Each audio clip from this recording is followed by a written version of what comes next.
Shalom. Shalom. Saya percaya ada sukacita di tempat ini. Jemaat Cipanas yang luar biasa. Senang sekali kalau hari ini saya boleh ada bersama dengan Bapak Ibu semuanya di tempat ini. Ya, saya datang dengan istri saya, sekaligus sebetulnya nostalgia ya, sama Bu Wayang, sama Yuli, sama Ricky, semuanya ya, yang jemaat-jemaat lama yang cukup mengenal saya mulai tahun 2009. Nah, ada salam dari jemaat di Kopo untuk Bapak Ibu semuanya. Mereka titip salam untuk keluarga yang ada di sini.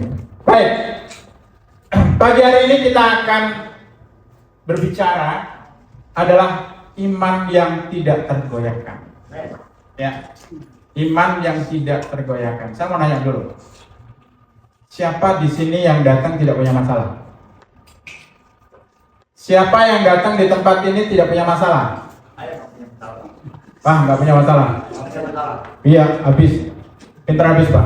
Luar biasa. Siapa yang datang di tempat ini dengan banyak masalah? Ditanya tadi nggak ada. Ditanya yang datang dengan masalah, nggak ada yang ngacung juga. Aduh.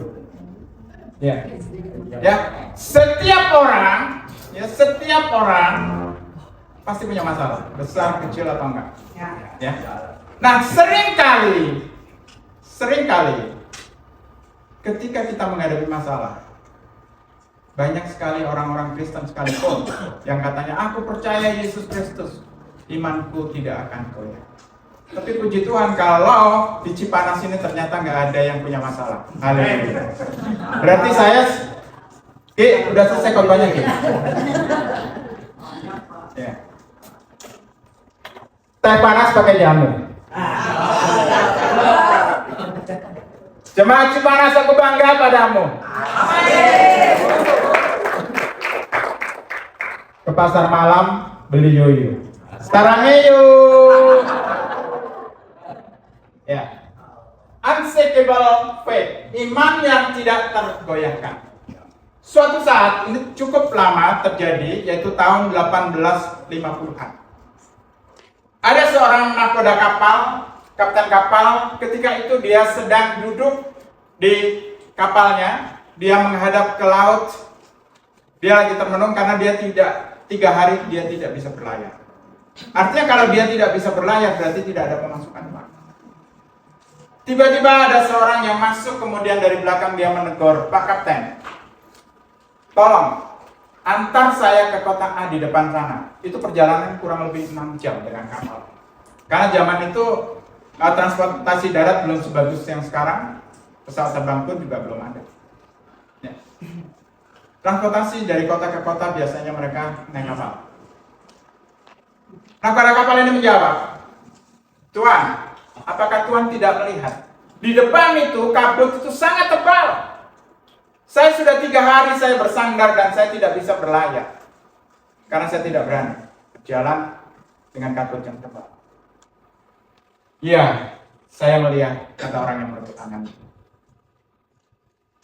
Kemudian orang ini berkata, Kapten, bisakah kita masuk ke kamar kamu? Biasanya di kapal ada kamar kapten. Dan kita akan berdoa. Saya sudah berdoa selama 3 hari dan kabut itu tetap tidak hilang.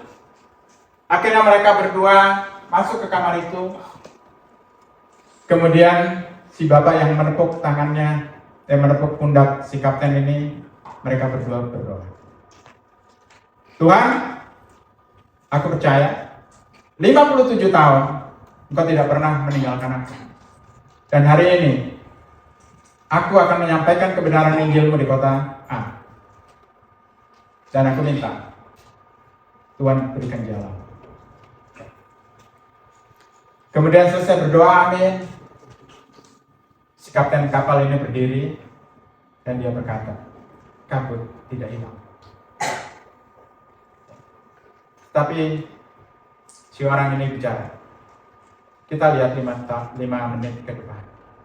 Mereka naik ke depan, di belakang kemudi, dan tiba-tiba kabut itu hilang.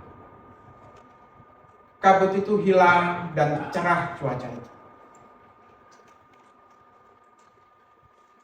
Dia bertanya, siapa Anda? Si kapten bertanya. Dia bilang, kenalkan, nama saya adalah George Mueller. Ya. Dia adalah seorang hamba Tuhan di England. Dia melayani Tuhan cukup lama. Dia lahir 1805 dan dia meninggal tahun 1898. 92 tahun. Dan dia mendirikan satu yatim piatu di mana dia pernah menghidupi 10.000 anak tanpa dia punya keuangan yang baik. Dia cuma percaya, ketika aku melakukan itu untuk Tuhan, ketika aku melakukan itu untuk Tuhan, Tuhan pasti tolong. Dan itu terbukti sampai umur hidupnya. Dan dia melayani Tuhan dengan banyak hal, dan dia tetap percaya. Salah satu bukti adalah kabut itu hilang. Itulah iman. Ya. Apa iman itu? Di dalam Kamus Besar Bahasa Indonesia dikatakan bahwa iman itu adalah satu keyakinan. Boleh ini jalan nggak, Ki? Langsung bagian bawah. Ini yang mana mungkin? Oke. Ya. Orang menyebut iman itu adalah satu keyakinan, kepercayaan pada sesuatu hal. Orang sering berkata bahwa iman itu hanya berhubungan dengan ketuhanan. Orang sering kali mengatakan, oh imanku, aku percaya pada Yesus karena aku orang Kristen. Agama lain juga mengatakan, imanku. Tetapi apa sih? Ya, apa kata Alkitab tentang iman? Yuk kita baca sama-sama di dalam Ibrani 11 ayat yang pertama. Yuk kita baca sama-sama. 1, 2, 3. Iman dari segala sesuatu yang kita harapkan dan bukti dari segala sesuatu yang tidak kita lihat. Iman adalah dasar dari segala sesuatu yang kita harapkan. Ya. Berarti kan iman itu adalah sesuatu yang sebetulnya adalah abstrak. Nggak bisa kita lihat, tetapi sangat-sangat bisa kita rasakan. Ya. Iman itu adalah dasar dari segala sesuatu yang kita harapkan sekalipun itu belum kita lihat. Ya. Yang belum kita lihat. Nah, saya mau nanya dulu, siapa yang di sini belum menikah? Kok malu-malu angkat tangannya yang di belakang itu? Hah? Coba yang ini. Berdiri aja. Ya. Ini yang masih jomblo-jomblo. Harapanmu apa? Hah? Harapanmu apa? Punya jodoh? Hah? Pastinya. Kenapa misalnya kamu goyang-goyang gitu? Hah? Oh bukan. Oh kamu berarti tadi nggak angkat tangan, berarti udah nikah kamu? Pasti harapannya aku akan punya suami yang kaya raya. Aku punya suami hamba Tuhan yang diberkati. Ya, banyaklah harapan-harapan itu. Tetapi kalau hanya sekedar harapan, ya, janji-janji, tinggal janji. Cuma harapan doang. Tetapi harapan itu harus kita pegang bahwa Tuhan pasti akan menolong aku. Amin. Ya. Harapan itu kita pegang bahwa aku akan ada dalam penyertaan Tuhan karena Yesus itu adalah dasar dari segala hal dalam kehidupanku. Amin. Kenapa dikatakan dasar? Karena dasar kita itu adalah Yesus Kristus. Siapa Yesus Kristus? Yesus Kristus itu adalah Allah sendiri. Dikatakan dalam Alkitab kita, ya, dunia ada karena Dia. Artinya yang menciptakan adalah Dia. Yesus bukan manusia biasa. Itu adalah Allah sendiri yang turun ke dalam dunia ini untuk kita.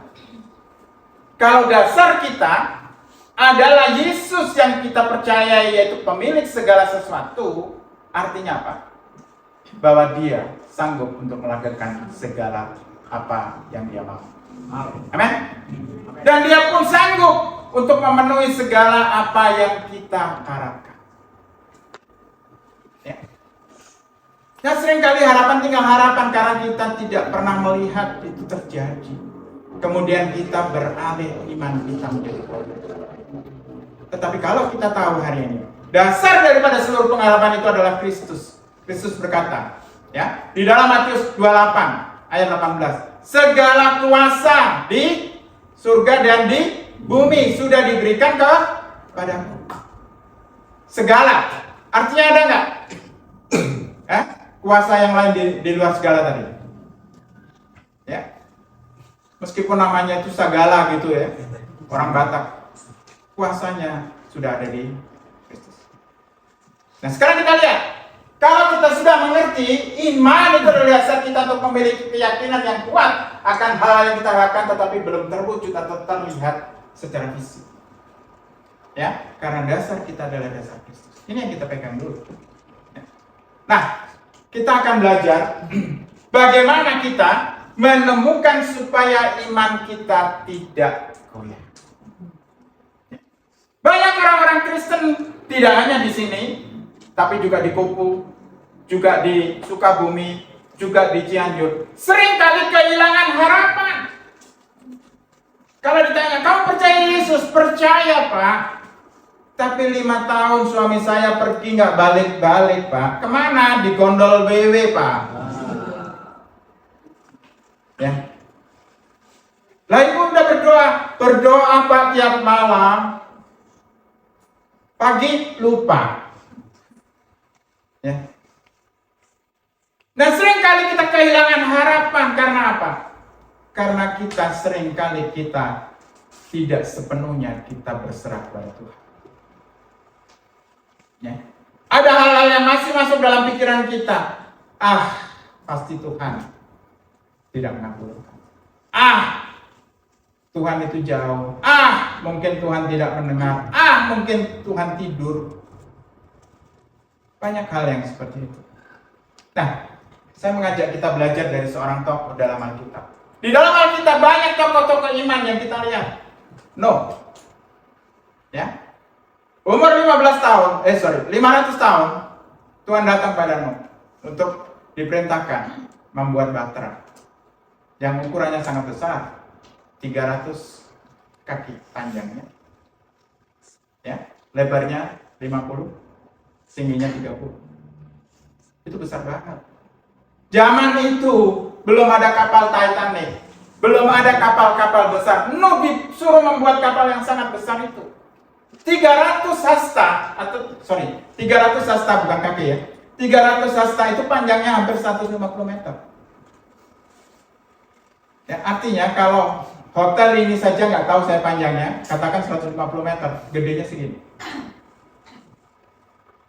Belum ada alat-alat canggih, belum ada gergaji mesin. Yang ada adalah cuma tangan dan batu. Nuh diperintahkan seperti itu. Dan di Alkitab tidak pernah tercatat bahwa Nuh mengeluh pada Tuhan. Tuhan, nggak mungkin dong. Bapak Ibu tahu berapa lama Nuh membuat bahtera itu? 100 tahun. Karena di dalam Alkitab itu dikatakan umur 600 tahun datanglah air bah itu. 100 tahun, kan? Ya. Tadi baru 5 tahun berdoa. Nuh nggak pernah mengeluh, dia kerjakan itu. Tuhan berikan kesempatan saya untuk mengunjungi bahtera Nuh, replikanya di Kentucky, Amerika. Ya, itu benar-benar semuanya sama dengan ukuran yang Tuhan perintahkan. Saya tercengang. Karena kapal itu begitu besar. Untuk mengelilingi kapal itu dia 3 tingkat, ya, karena di dalam Alkitab itu dibagi 3. 5 jam nggak cukup. Ya, karena kita melihat tingkat demi tingkat, kemudian ada cerita di masing-masing tingkat. Itu luar biasa. Bapak Ibu, berapa lama Nuh dalam kapal? Ada yang tahu? Berapa lama? Sampai dia keluar dari kapal?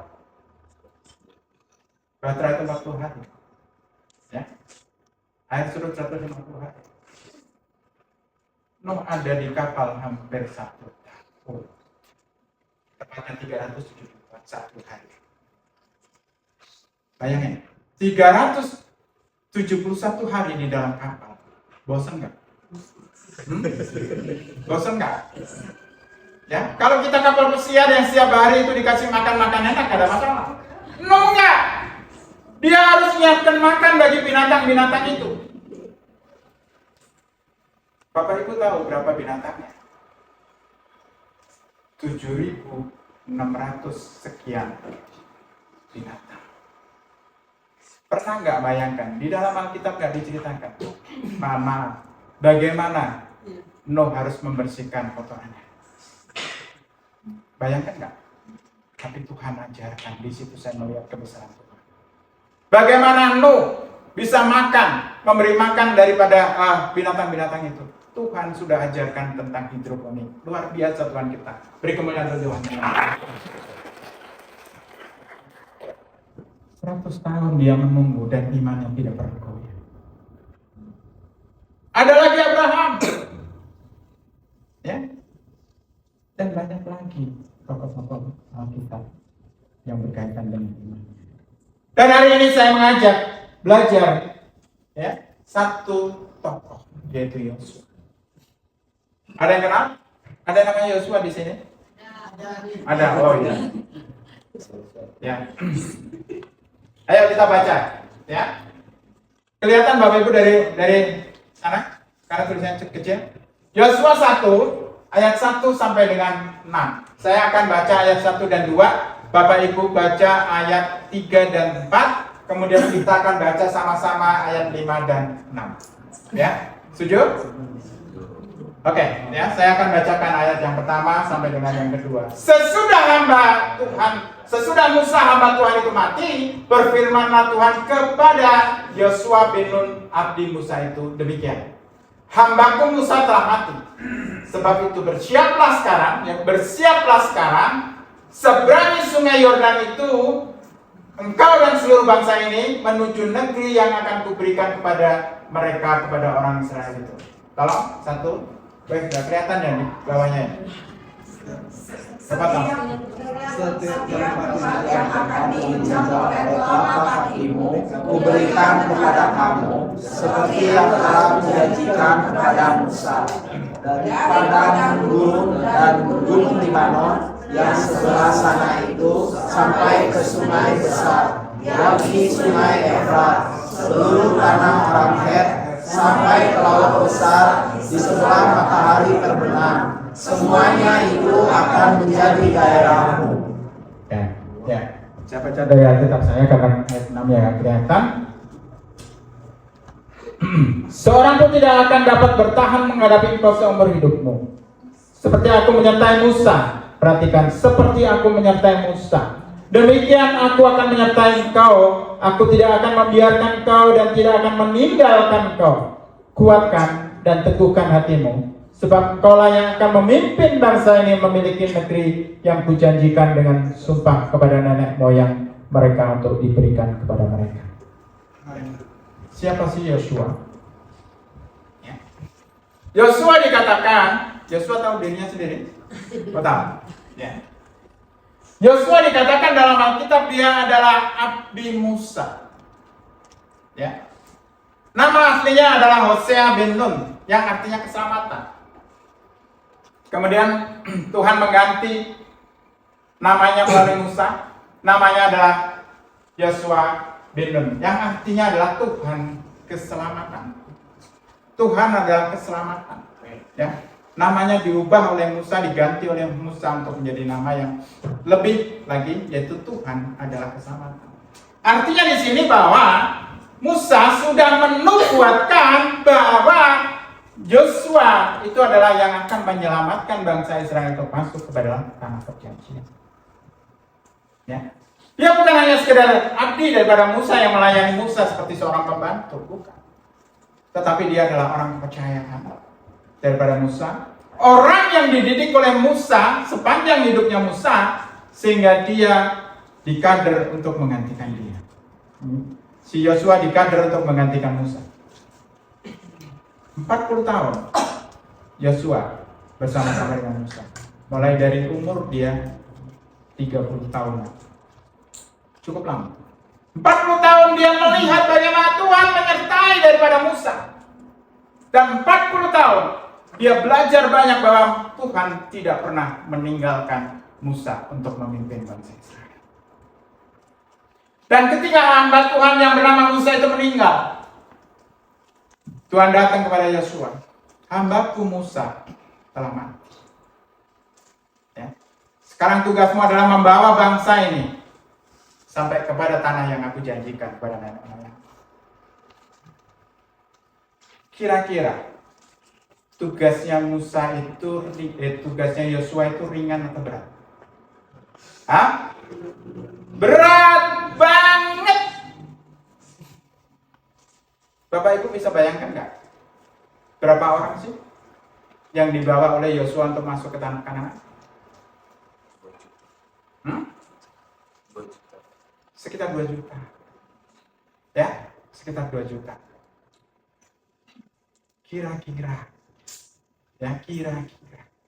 Kalau itu disuruh baris sama Yosua. Ya. Bapak Ibu nggak pernah bayangkan, saya itu sering kali berandai-andai. Kenapa sih Musa itu pada waktu ditunjuk oleh Tuhan, Musa, aku menunjuk engkau untuk membawa bangsa ini keluar dari tanah Mesir. Musa, aku nggak sanggup Tuhan. Ya, dia nggak pandai bicara. Saya nggak bayangkan bahwa bangsa yang kurang lebih 1 juta orang, ya, pada waktu itu hanya dihitung sekitar 600 orang laki-laki. Nah kalau perempuannya, kalau anak, itu saya pernah menghitung, ya, kalau ini satu barisan ini 10 sak, ya 10 sak, jaraknya 1 meteran, kemudian ke belakang juga 1 meter, itu panjangnya 100 kilo men. Ya, 100 kilo. Jarak dari Cipanas sampai ke Jakarta berapa? Nggak sampai 100 kilo kan? 90. Jadi kalau Musa ngomong halo gitu, yang di sana ngomong apa dia katanya? Ya. Ini 2 juta, berarti hampir 200 kilo. Lewat tol dari Jakarta sampai ke Bandung itu masih 2 kali lipat. Bayangin 2 juta. Gimana ngatur makannya? Belum lagi mereka bawa ternak, bawa anak kecil. Saya aja ngurusin koko 100 orang aja bingung. Iya kan? Tetapi Yosua tidak pernah mengeluh karena apa? Dia selalu melihat bagaimana Tuhan menyertai Musa. Ya. Apa yang bisa kita pelajari dari situ? Yang pertama, untuk kita mendapatkan iman yang tidak goyah, yang pertama, miliki keyakinan bahwa Tuhan menyertai kita. Amin. Ya, miliki keyakinan bahwa Tuhan itu menyertai kita. Kita lihat lagi ayat yang pertama. Seorang pun tidak akan dapat bertahan menghadapi engkau seumur hidupmu seperti aku menyertai Musa. Ya, seperti aku menyertai Musa, demikian aku menyertai engkau. Aku tidak akan membiarkan engkau dan tidak akan meninggalkan engkau. Pernahkah Tuhan meninggalkan kita? Siapa yang pernah merasa ditinggalkan Tuhan? Ketika Tuhan Yesus sesaat sebelum dia mengalami aniaya dan disalibkan, dia kumpul dengan murid-muridnya dan dia bilang, aku akan minta kepada Bapa seorang penolong yang lain. Ya. Dan dia akan menyertai kamu selama-lamanya, yaitu roh kebenaran. Ada kata selama-lamanya. Artinya apa? Yesus boleh naik ke surga. Dia pulang kembali ke rumahnya yang sesungguhnya. Tetapi dia tidak akan pernah meninggalkan kita. Karena dia sudah berjanji. Aku akan memberikan seorang penolong yang lain yang akan menyertai kamu selama-lamanya. Itu yang harus kita miliki. Jadi apapun masalahmu, bukan minumnya teh botol, bukan. Ya.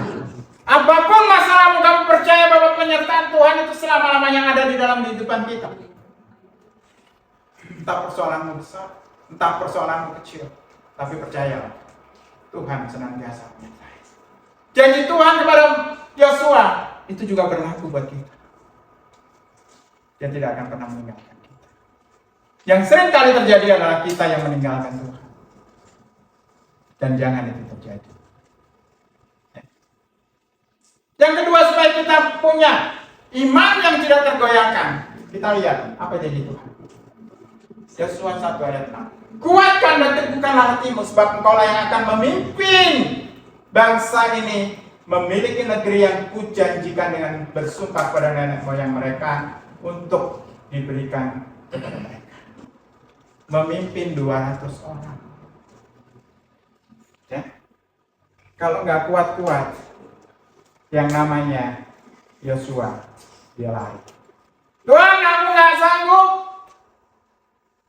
Nggak masuk tanah perjanjian pun nggak apa-apa.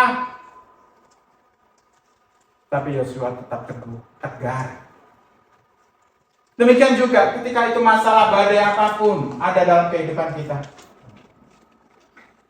tetap percaya ada Tuhan. Jangan sekali-kali kita meninggalkan iman kita.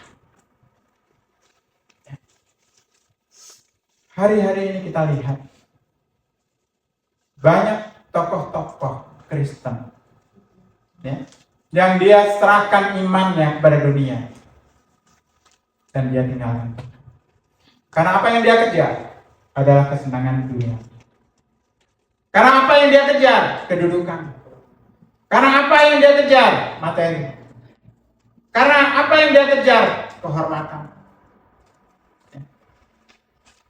Saya sudah terlalu banyak mengalami hal yang seperti itu. Tetapi sampai hari ini saya tidak pernah membuang iman saya.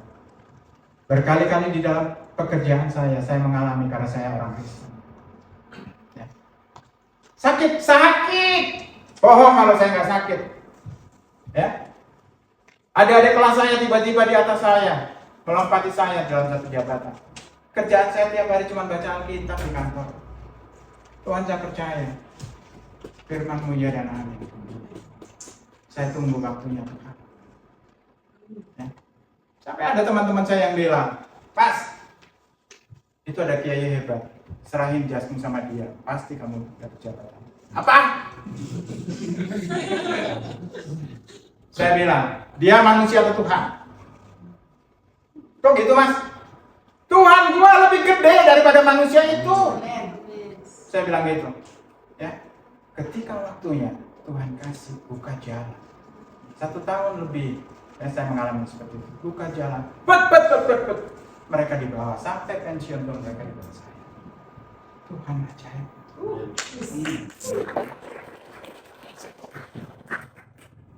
Jadi jangan pernah tinggalkan iman kita hanya untuk kepuasan dulu. Ya.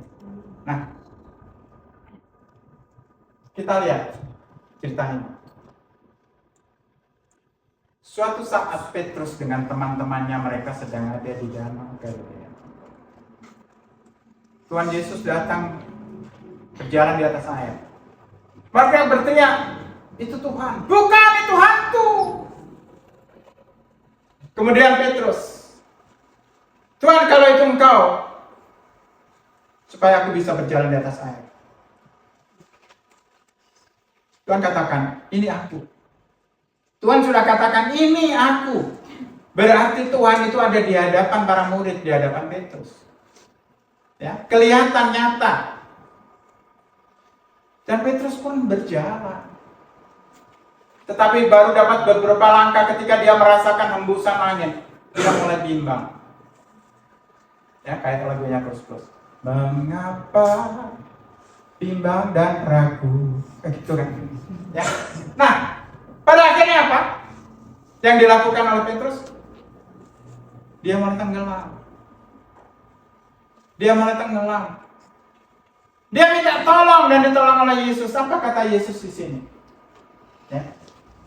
Saya bacakan ayat 14 yang 31. Segera Yesus mengulurkan tangannya, memegang dia dan berkata, hai orang apa? Yang kurang percaya. Seringkali iman kita adalah iman yang kurang percaya. Sehingga ketika badai itu datang, kita, aduh, Tuhan, tolong. Ya. Bukan kita nggak percaya, tapi kurang percaya. Saya ibaratkan begini. Kalau saya punya mobil, ya, tiba-tiba rusak, saya bawa kemana? Bengkel, ya, atau ke dealernya yang ada bengkelnya. Pak, mobil saya ini tolong diperbaiki karena mesinnya ngadat, ya kan? Ya. Nah, saya serahkan kuncinya. Ini kuncinya. STNK-nya saya titipin ya. Dah. Ya. Mobil saya dibawa ke dalam. Saya ngikut. Kelihatin.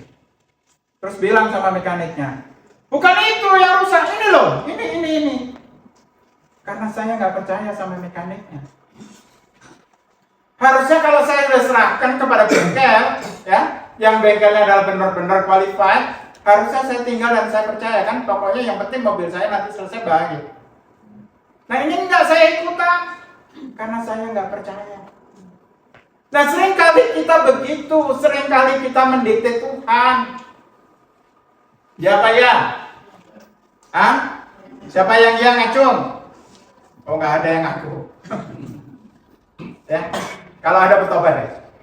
Ya, serahkan sama Tuhan, jangan dikte Tuhan. Seringkali kita itu menolong Tuhan. Tuhan kok ditolong, Tuhan kok dibela. Tuhan tuh bisa membela dirinya sendiri, ngapain dibela-bela? Ya. Nah seringkali terjadi seperti itu.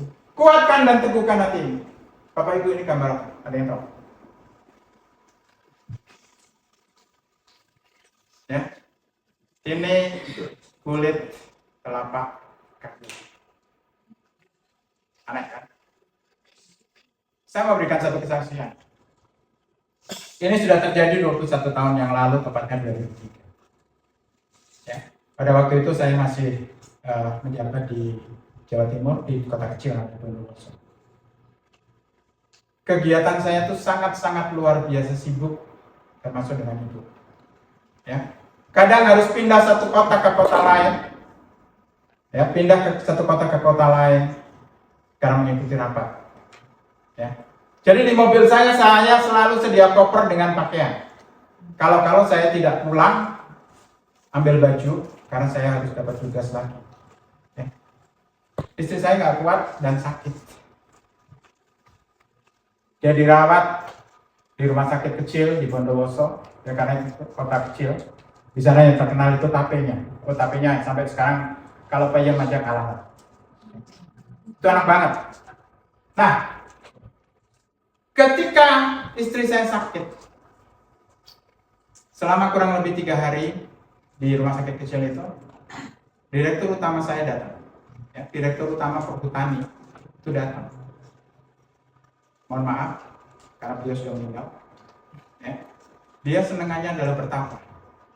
Dia senengannya hal-hal yang seperti itu. Dia datang ke kamar istri saya dan dia doakan. Doakan menurut dia. Kemudian dia keluar, dia bilang, nggak kuat, aku panas. Ya. Gimana nggak panas? Kami ini orang Kristen yang penuh dengan Roh Kudus. Roh Kudus dilawan. Ya, orang yang seperti itu. Akhirnya, setelah 1 minggu nggak sembuh istri saya pindahkan ke Surabaya, ke rumah sakit besar di sana namanya Rumah Sakit Arkaset, kalau Bapak Ibu tahu. Itu rumah sakit Katolik yang paling bagus di Surabaya. Ya. Saya panggil ambulan dan kita berangkat. Nah, sampai di sana, sebelum saya berangkat, saya perintahkan staf saya, tolong carikan kamar di Arkaset, Pak, penuh. Cuman ada 1 kamar, Pak. Itu kamar very VIP. Harga kamarnya pada waktu itu hampir 1,5 juta per hari. Zaman itu 2003, mahal. Ya. Saya bilang ambil, saya nggak peduli udah. Ambil, yang penting pokoknya istri saya bisa dibawa ke rumah sakit. Nah, sampai di sana, kami diterima di ruang terima, dan saya katakan kepada anak-anak muda yang baru lulus, ya, mereka biasanya di bagian penerimaan mereka kata, siapa profesor paling bagus? Sombong saya ya. Saya bilang, Pak, ada profesor ini, saya lupa namanya. Cuman dia sulit untuk komunikasi, Pak. Maksudmu sulit? Ya dia susah untuk menerangkan. Ya sudah, siapa? Akhirnya ditunjuklah ya seorang dokter perempuan, udah cukup senior, dia seorang dokter pada waktu itu. Ya. Itulah yang nangani. Setiap hari, mulai jam 1, istri saya selalu seperti orang kejam. Panas badannya. Sampai 40 lebih. Ya, dia udah mulai ngigo dan sebagainya. Nah, apa yang saya lakukan setiap hari? Saya cuma pegangan kitab ini. Ini Alkitab saya mulai saya kuliah. Biasanya saya nggak kemana-mana, saya berkhotbah nggak bawa ini. Ini Alkitab saya. Ya, saya cuma baca. Apakah istri saya sembuh? Enggak. Ya, tetapi saya bilang, Tuhan, kalaupun istri saya mau kamu ambil, aku nggak mau istriku meninggal dalam keadaan kotor. Artinya kotor memang jatuh. Ya. Banyak teman-teman saya yang datang, Mas, kok nggak nyari ban serep? Mobil siapa yang kehilangan ban serep? Saya bilang, maksudnya cari dukun. Saya bilang, nih, Tuhan saya adalah Tuhan yang hidup jauh lebih besar daripada dukun. Ya, dengan berani saya katakan seperti itu. Sampai suatu saat, pada waktu itu kami baru merintis Rock di Bondowoso. Ya, Rock di Bondowoso. Saya udah kenal Pak Arifin sebelumnya, ya, Pak Timotius Arifin. Tiba-tiba saya itu seperti orang ngigo. Ketika istri saya sedang dalam kondisi dia panas, dia teriak-teriak, itu jam 3 sore kira-kira. Saya cuma gini karena saya udah lemah. Maksud saya lemah itu saya udah capek. Ya. Karena istri saya di rumah sakit itu 40 hari lebih. Saya kerja dari rumah sakit. Jadi kalau ada surat-surat yang ditandatangani dulu belum ada gadget seperti sekarang, belum ada. Supir itu bawa berkas ke rumah sakit. Dan dari Bondowoso bayang. Itu perjalanan kurang lebih 3,5 jam atau 4 jam. Nah, suatu sore di tengah-tengah saya udah capek. Saya tuh membayangkan begini. Karena istri saya pada waktu itu panas banget. Kalau saja Pak Arifin ada di sini dan saya didoakan. Saya kayak orang ngigo. Ya, saya kayak orang ngigo. Bapak Ibu tahu. Sore hari saya ditelepon Pak Arifin. Sore hari itu juga Pak Agus, di mana keadaan? Saya ceritakan. Oke. Saya besok pagi datang. Saya nggak nunggu Pak Arifin. Saya udah bilang, Tuhan sembuhkan. Ya. Karena apa? Saya cuma mengucap kalau saja Pak Arifin ini ada dan aku didoakan, Tuhan pasti sembuh. Bayangin loh, aku tuh cuma ngigo, nggak telepon Pak Arifin yang telepon aku. Dan terbukti setelah itu, setelah didoakan berangsur-angsur istri saya pulih. Ya.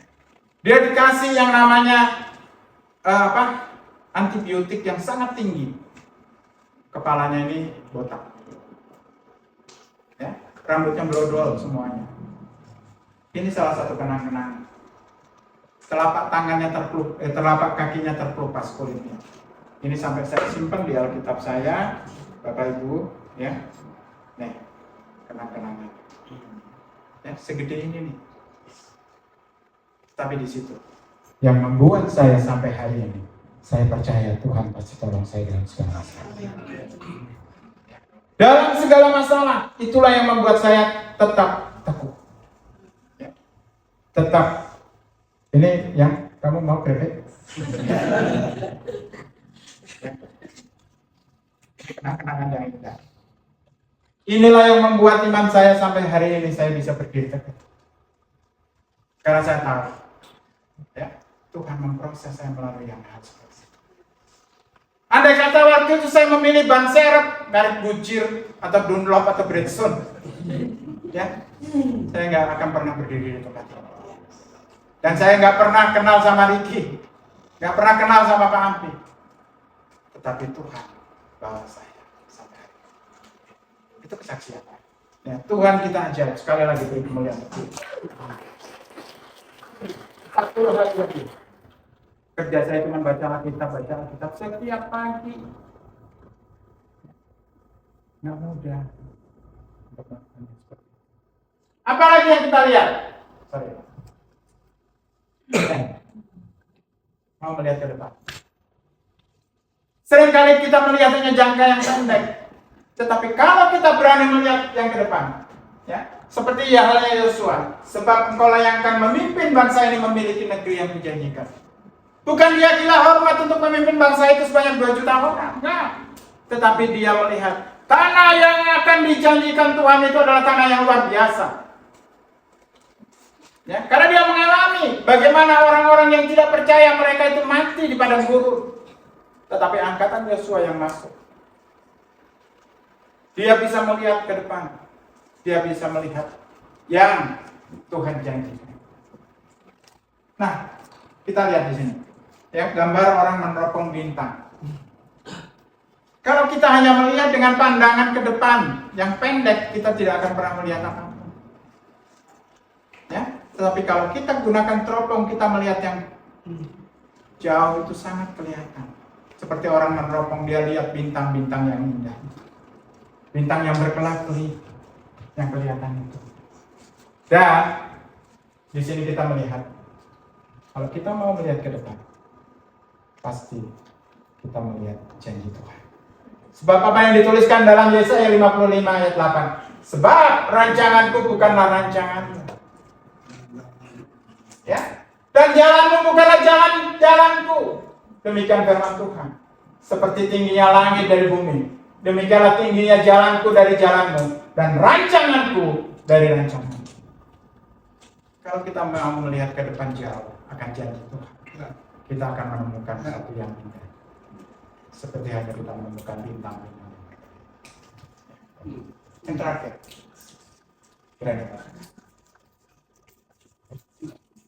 kegagalan kita dalam menghadapi masalah bukan karena kita tidak punya iman dalam Tuhan, tetapi seringkali kita takut untuk melangkah. Ya, seringkali kita takut untuk melangkah.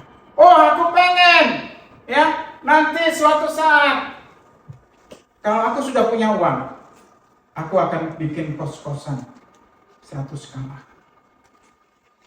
Nah, ketika Tuhan kasih duitnya, kita mulai berpikir, jangan-jangan nanti nggak laku. Jangan-jangan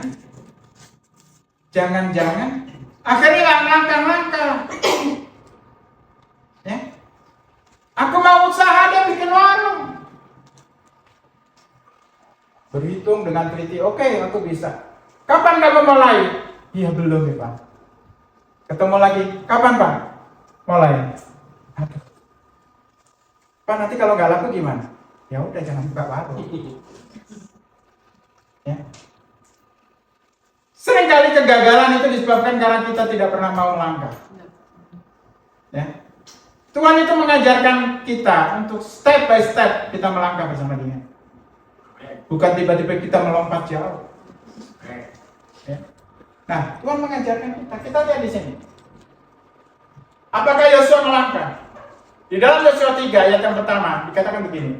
Yosua bangun pagi-pagi. Artinya ketika Tuhan sudah berfirman, dia mengambil sikap. Dia mulai kumpulkan orang-orangnya, dia kumpulkan para pengintai, masuk ke Yeriko. Kemudian setelah dia mendapatkan informasi itu, dia mulai, Yosua bangun pagi-pagi. Ya. Lalu ia dan semua orang Israel berangkat dari Sitim. Kemana? Sampailah mereka ke sungai Yordan. Maka bermalamlah mereka di sana sebelum berangkat. Itu yang dilakukan. Melangkah. Ya. Nah, kita lihat di sini. 1000 langkah tidak akan pernah tercapai kalau kita tidak mulai dari nol. Kemudian melangkah satu-satu.